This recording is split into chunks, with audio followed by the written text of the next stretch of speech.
आज हम एक बहुत ही इंटेंस प्रिजन ड्रामा स्टार्टअप को समझने की कोशिश करेंगे। ये कहानी है एक नौजवान के गुस्से की।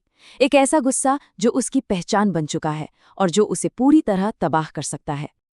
तो सवाल ये उठता है कि क्या कोई ऐसा इंसान जिसकी पहचान ही हिंसा हो, वो कभी सच में बदल सकता है? कहानी की शुरुआत होती है एक बदनाम, हिंसक लड़के से, जिसे एक एडल्ट जेल में ट्रांसफर कर दिया जाता है। तो मिलते हैं 18 साल के एरिक से। ये कोई आम लड़का नहीं है। अपने हिंसक रवैये के लिए ये पहले से ही काफी बदनाम है और अब इसे एक ऐसी दुनिया में फेंक दिया गया है जहां जिंदा रहना ही सबसे बड़ी जंग है। देखिए, मर्डर की कोशिश के इल्जाम में उसे जुवेनाइल सेंटर से यहाँ लाया गया है और जेल में उसका पहला काम अपना सामान जमाना नहीं, बल्कि जंग की तैयारी करना है। वो अपनी सेल को घर नहीं, एक बैटल ग्राउंड की तरह देख रहा है और आते ही सबसे पहले वो खुद को हथियार से लैस करता है। और उसका तरीका देखिए, कितना सोचा समझा है। पहले लाइटर से टूथब्रश को पिघलाना, फिर उस पिघले हुए प्लास्टिक पर शेविंग ब्लेड चिपकाना और फिर उसे लाइट के पीछे छिपा देना। ये सब देखकर साफ पता चलता है कि जेल की हिंसा इसके लिए कोई नई बात नहीं है। ये इसकी पहली लड़ाई नहीं है और इसे अच्छे से पता है कि ये आखिरी भी नहीं होगी। और देखिए, गुस्सा भड़कने में देर नहीं लगती। एक लाइटर को लेकर छोटी सी कहासुनी होती है जो फौरन एक कैदी पर जानलेवा हमले में बदल जाती है। और जब गार्ड्स उसे काबू करने आते हैं तो एरिक हार नहीं मानता, बल्कि वो तो मामले को और भी ज्यादा बढ़ा देता है। अपनी छोटी सी सेल को एक किले में तब्दील कर देता है। उसकी तरकीबें देखिए कितनी शातिर हैं। गार्ड्स की पकड़ से बचने के लिए खुद पर और जमीन पर तेल डाल लेना, हथियार के लिए रेडियो का एंटीना तोड़ लेना, एक गार्ड को पकड़कर बाकियों को धमकाना और जब कोई चारा नहीं बचता तो एक गार्ड के प्राइवेट पार्ट्स पर काट लेना। ये सिर्फ एक कैदी का गुस्सा नहीं है, ये साफ साफ ऐलान है कि वो किसी के कंट्रोल में नहीं आएगा। वो जेल के स्टाफ को दिखा रहा है कि उसका सामना किसी आम कैदी से नहीं हुआ है। तो अब तक एरिक ने खुद को एक ऐसी ताकत बना लिया है जिसे कोई रोक नहीं सकता। लेकिन ठीक इसी मोड़ पर कहानी में दो ऐसे लोग आते हैं जो उसके इस हिंसक दुनिया को, उसके नजरिए को पूरी तरह से चुनौती देने वाले हैं। जेल की यार्ड में एरिक का सामना होता है निविल से, एक पुराना कैदी जो 12 साल से यहीं बंद है। निविल एरिक को उसके बर्ताव के लिए चेतावनी देता है, लेकिन फिर एक ऐसा सच सामने आता है जिसकी किसी ने उम्मीद नहीं की थी। निविल कोई और नहीं बल्कि एरिक का अपना पिता है, जिससे वो सालों से अलग था।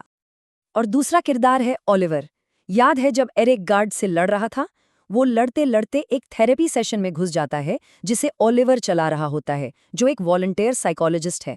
और ओलिवर वो जोर जबरदस्ती की जगह शांति से बात करके सिचुएशन को संभाल लेता है। एरिक पहली बार देख रहा था कि लड़ाई को इस तरह भी रोका जा सकता है। और यहीं पर कहानी का असली संघर्ष शुरू होता है। एक तरफ है जेल का सिस्टम जो सिर्फ ताकत, सजा और डर की भाषा समझता है। ये तरीके एरिक के गुस्से को कम करने की बजाय और भड़काते हैं।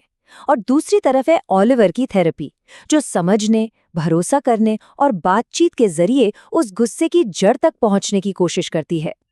तो अब एरिक एक अजीब कश्मकश में है। एक तरफ उसके पिता हैं जो जेल की सच्चाई जानते हैं और दूसरी तरफ उसका थेरेपिस्ट जो एक बेहतर दुनिया की बात करता है। यहीं से एरिक के बदलने का सफर शुरू तो होता है, लेकिन उसका गुस्सा वो अब भी एक टाइम बम की तरह है। फिर एक दिन एरिक पर उसकी सेल में हमला होता है और उसे बचाने कौन आता है? ओलिवर के थेरेपी ग्रुप के ही दो लोग। ये एक बहुत बड़ा टर्निंग पॉइंट है। पहली बार एरिक को किसी पर भरोसा होता है, उसे दोस्ती का मतलब समझ आता है और इसके बाद वो थेरेपी सेशन में रेगुलरली जाने लगता है। उसके नए दोस्त उसे समझाते हैं कि वो ओलिवर पर इतना भरोसा क्यों करते हैं। वो कहते हैं, यार वो एक साइकोलॉजिस्ट है, जेलर नहीं। वो हमारे गुस्से को काबू करने में हमारी मदद करता है, वो भी फ्री में। वो कभी हमें जज नहीं करता और हम जो भी कहते हैं वो बात कभी वार्डन तक नहीं जाती। ये जेल के अंदर एक अलग ही दुनिया थी जहां सम्मान और भरोसे की कीमत थी। लेकिन एरिक का पुराना स्वभाव इतनी आसानी से कहाँ जाने वाला था। वो उस जेल शेफ को ढूंढ निकालता है जिसने उस पर हमला करवाया था और पहली बार अपना वो छुपाया हुआ हथियार इस्तेमाल करता है। हाँ, उसके तरीके वही पुराने, हिंसक हैं, लेकिन इस बार उसे एक ज़रूरी बात पता चलती है। हमला जेल के सबसे बड़े बॉस डेनिस ने नहीं करवाया था, ये तो शेफ की अपनी कोई निजी दुश्मनी थी। उधर ओलिवर एक कोशिश करता है। वो नेविल को सुझाव देता है कि वो भी थेरेपी ग्रुप में आए ताकि एक पिता के तौर पर एरिक से जुड़ सके। पर ये आइडिया पूरी तरह से बैकफायर कर जाता है। बाप बेटे के बीच की बहस इतनी बढ़ जाती है कि देखते ही देखते पूरे ग्रुप में मारपिटाई शुरू हो जाती है। और बस जेल के गवर्नर को तो जैसे मौका ही मिल गया। वो इस झगड़े को बहाना बनाकर थेरेपी को एक फेलियर बता देता है और प्रोग्राम को हमेशा के लिए बंद कर देता है। ओलिवर को जाना पड़ता है और इसके साथ ही एरिक की जिंदगी से वो एक उम्मीद की किरण भी चली जाती है। वो खुद को ठगा हुआ महसूस करता है और इसका सारा गुस्सा वो अपने पिता पर निकालता है। थेरेपी ग्रुप बंद हो चुका है, उम्मीद खत्म हो चुकी है। अब एरिक का जो गुस्सा फूटता है वो पहले से कहीं ज्यादा खतरनाक है और इस बार वो कुछ ऐसा कर बैठता है जहां से वापसी का कोई रास्ता नहीं बचता। वो हर चीज का जिम्मेदार अपने पिता नेविल को मानता है और गुस्से में उस पर हमला कर देता है। बीच बचाव करने के लिए जेल का बॉस डेनिस आगे आता है और एरिक का सारा गुस्सा जेल के सबसे पावरफुल आदमी पर उतर जाता है।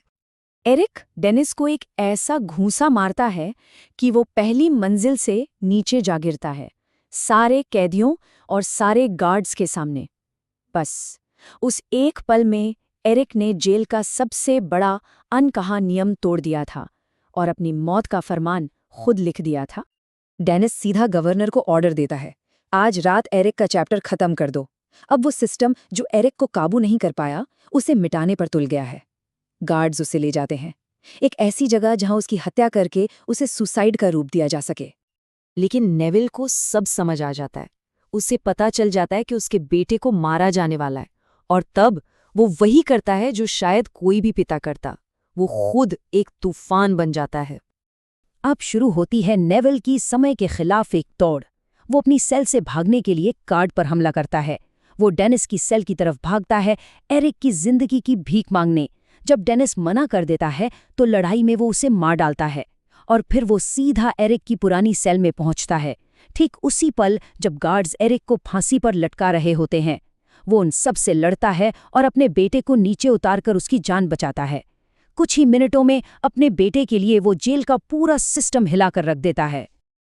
अगले दिन एरिक देखता है कि नेविल को एक मैक्सिमम सिक्योरिटी जेल में ट्रांसफर किया जा रहा है, शायद पूरी जिंदगी के लिए। अपने इस बलिदान से नेविल ने अपने बेटे के भविष्य के लिए अपना सब कुछ दांव पर लगा दिया था। जब वो आखिरी बार एक दूसरे से गले मिलते हैं तब एरिक को पहली बार समझ आता है कि उसका पिता उससे कितना प्यार करता है और वो गुस्सा जो किसी थेरेपी या सजा से काबू नहीं हुआ वो आखिरकार टूट जाता है, एक पिता के प्यार और बलिदान से। लेकिन सवाल वहीं का वहीं है, क्या ये बदलाव हमेशा के लिए है या हिंसा का ये चक्र फिर कभी शुरू हो जाएगा?